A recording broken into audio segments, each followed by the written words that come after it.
Halo semuanya, perkenalkan nama saya Mita Oktaviana. Saya akan mempresentasikan tentang analisis isu efektivitas kinerja individu berdasarkan tupoksi. Sebelumnya, saya bekerja pada Badan Pengelolaan Pajak dan Retribusi Daerah Kota Banjarbaru dengan jabatan Pengelola PBBP2 dan BPHTB.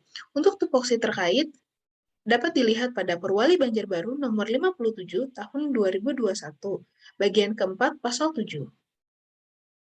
Adapun isu-isu yang dialami sehari-hari, yang pertama adalah kurangnya sosialisasi dalam penginfoan kenaikan PBB sehingga menemukan masyarakat yang mengeluhkan tidak mengetahui kenaikan dan merasa PBB yang dibayarkan semakin mahal.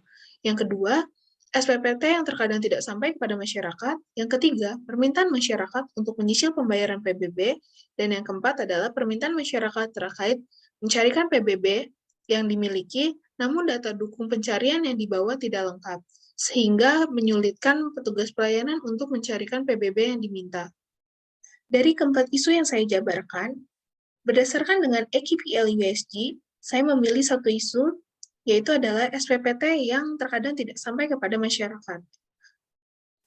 Sebelum membahas lebih lanjut, saya akan menjelaskan apa itu SPPT. SPPT sendiri adalah surat pemberitahuan pajak terhutang yang mana berisi tentang nominal tagihan yang harus dibayarkan oleh wajib pajak. Selain itu, SPPT juga merupakan sebagai penanda bahwa wajib pajak sudah dapat membayarkan PBB-nya pada tahun yang sedang berjalan. Kembali pada EKPL USG. EKPL USG adalah aktual, kekalayakan, problematika, layak, urgensi, seriousness, and growth. Dimulai dari aktual. Isu yang saya pilih sering menjadi alasan masyarakat memiliki tunggakan PBB pada tahun-tahun sebelumnya. 2. Kekalayakan. Isu yang saya pilih tentu mempengaruhi masyarakat maupun BPPRD. Untuk masyarakat sendiri, masyarakat jadi memiliki denda dan tunggakan yang harus dibayarkan. Dan untuk BPPRD tentu mempengaruhi dalam target realisasi pendapatan. 3. Problematik. Isu yang saya pilih tentu harus dicari solusinya, agar pada tahun yang akan datang tidak ada lagi masyarakat yang nunggak dalam membayar PBB, sehingga masyarakat bisa lebih tepat waktu lagi untuk membayar PBB. 4. Layak. Isu yang saya pilih tentu merupakan hal yang realistis dan dapat dicarikan solusinya. Salah satunya adalah BPPRD sendiri memiliki aplikasi yang bernama ISPPT. Mungkin ISPPT tersebut bisa dikembangkan dengan menambahkan sebuah fitur baru, yaitu pemberitahuan tentang sudah disebarkannya SPPT, sehingga masyarakat bisa mengambilnya di RT atau kelurahan setempat. Selanjutnya, urgensi. Tentu ini merupakan hal yang sangat urgensi, sehingga harus dicarikan solusinya. Dan diharapkan agar tahun-tahun selanjutnya pendapatan PBB pada BPPRD dapat lebih meningkat lagi. Selanjutnya, seriousness. Jika hal ini tidak dibahas, akan semakin banyak masyarakat yang menunggak pajak. Yang terakhir adalah growth. Hal ini bisa mempengaruhi realisasi dari target jika masyarakat tidak membayar pajak yang ada dengan tepat waktu. Selanjutnya adalah analisis menggunakan fishbone. Di sini saya memilih akibat mempengaruhi pendapatan PBB. Tentu dengan tidak tersebarnya SPPT secara menyeluruh dan masyarakat tidak mendapatkannya dan sering menjadikan itu sebagai alasan kenapa mereka menunggak pembayaran PBB, tentu itu mempengaruhi pendapatan PBB. Untuk penyebabnya, dimulai dari surrounding. Salah satunya adalah alamat yang tidak sesuai. Kenapa alamat tidak sesuai?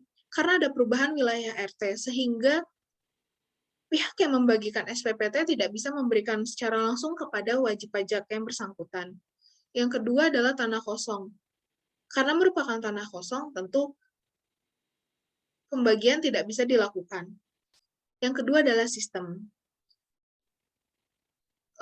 Sistem di sini yang mempengaruhi adalah pencetakan SPPT tanpa memilah tanah kosong atau terdapat bangunan. Ketiga adalah skills. Skills di sini RT jadi tidak dapat memberikan SPPT tersebut karena tanah kosong. Yang keempat adalah suppliers. Terkadang ada RT yang tidak membagikan SPPT tersebut kepada warganya. Sehingga itu semua berakibat kepada tidak terbaginya SPPT dan mempengaruhi pendapatan PBB karena masyarakat merasa belum waktunya membayar pajak karena mereka tidak menerima SPPT tersebut. Selanjutnya, saya akan membuat alternatif pemecahan dengan SWOT. Selanjutnya, saya akan memulai dengan EVEST. EVEST itu merupakan semua opportunity, peluang, dan ancaman yang berasal dari eksternal, dari luar. Saya akan memulai dengan peluang yang pertama, yaitu semakin majunya era digital. Saya memberikan nilai bobot sebesar 0,75 dan rating 3 dengan bobot dikali rating 90,25. Mengapa mendapat nilai yang cukup tinggi? Karena majunya era digital membawa peluang yang baik untuk membawa perubahan ke arah digitalisasi. Yang kedua adalah peluangnya banyak perusahaan IT dengan bobot 0,5, rating 2, dan bobot dikali rating sebesar 1. Hal ini diberikan karena kolaborasi itu dapat memecahkan masalah yang terkait, sehingga total untuk opportunity sebesar 3,25. Selanjutnya dalam hal ancaman. Yang pertama adalah masyarakat yang gaptek. Saya memberikan bobot 0,25 dengan rating 1, bobot dikali rating 0,25. Selanjutnya adalah ancaman. Ancaman yang pertama adalah masyarakat yang gaptek. Saya memberikan bobot 0,25 dengan rating 1 dan bobot kali rating 0,25.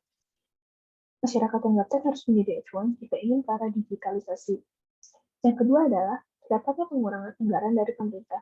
Saya memberikan bobot 0,75 dengan rating 3, bobot dikali rating 2,25. Penjelasannya karena dibutuhkan budget yang lebih jika ingin ke arah digitalisasi. Untuk ancaman sendiri memiliki total 2,5. Selanjutnya adalah EVEST. EVEST sendiri merupakan kekuatan atau kelemahan yang berasal dari internal. Untuk kekuatan yang pertama adalah BPPT sudah memiliki aplikasi SPPT untuk masyarakat. Saya memberikan bobot sebesar 0,75 dengan rating 3 dengan bobot dikali rating 2,25. Penjelasannya karena ini merupakan kekuatan yang dapat dimanfaatkan dengan lebih baik lagi. Yang kedua, media sosial.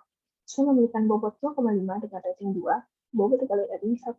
Penjelasannya, media sosial yang dimiliki BPPT dapat dimanfaatkan untuk mensosialisasikan terkait pajak daerah sehingga BPPT dapat lebih transparan lagi kepada masyarakat.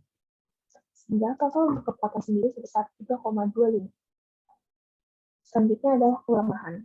Dan untuk kelemahan yang pertama adalah kurang maksimal dalam memanfaatkan kekuatan yang dimiliki. Saya memberikan bobot 0,25 dengan rating 1 dengan bobot sekali rating 0,25. Saya memberikan nilai yang cukup rendah yang artinya itu sangat menjadi kelemahan karena tidak terlihatnya ada kegiatan pada ESPT maupun media sosial sehingga masyarakat bahkan tidak seluruh masyarakat mengetahui ada ISPT PBB. Kedua adalah kurangnya SDM. Saya memberikan bobot 0,5 dengan rating 2, bobot dikali rating 1. Hal ini saya berikan karena kurangnya ASN terkadang membuat pekerjaan di dalam menjadi tumpang tindih dalam melaksanakan pekerjaan. Sehingga total untuk kelemahan sendiri sebesar 1,25. Selanjutnya adalah SWOT. Saya membuat prioritas 1, 2, 3, dan 4. Yang pertama adalah Strength and Opportunity.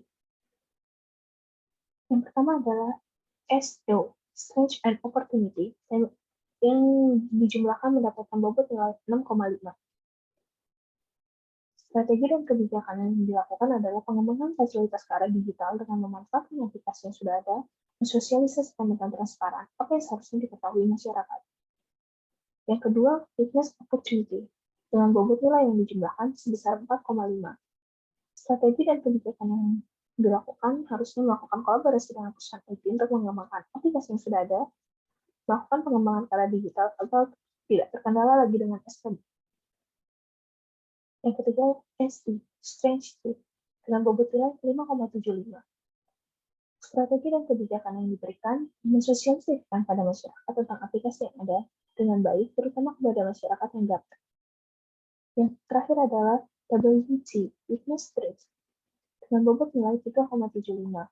Strategi dan kebijakan yang diberikan seharusnya pelatihan dan pembinaan untuk digitalisasi terhadap pekerja yang ada, agar kedepannya dapat dikendalikan sendiri tanpa berkolaborasi dengan perusahaan IT, sehingga dapat menekankan anggaran yang ada. Dari strategi dan kebijakan yang ada, saya membuat kesimpulan.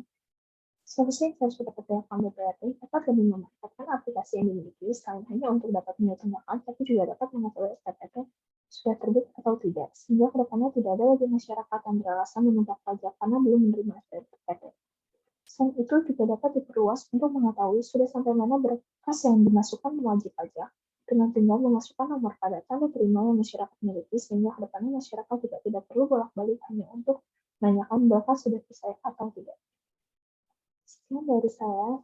Terima kasih jika ada salah kata dan ada salah info yang saya berikan, serta ada banyak orang dalam saya melakukan presentasi, mohon maaf. Terima kasih.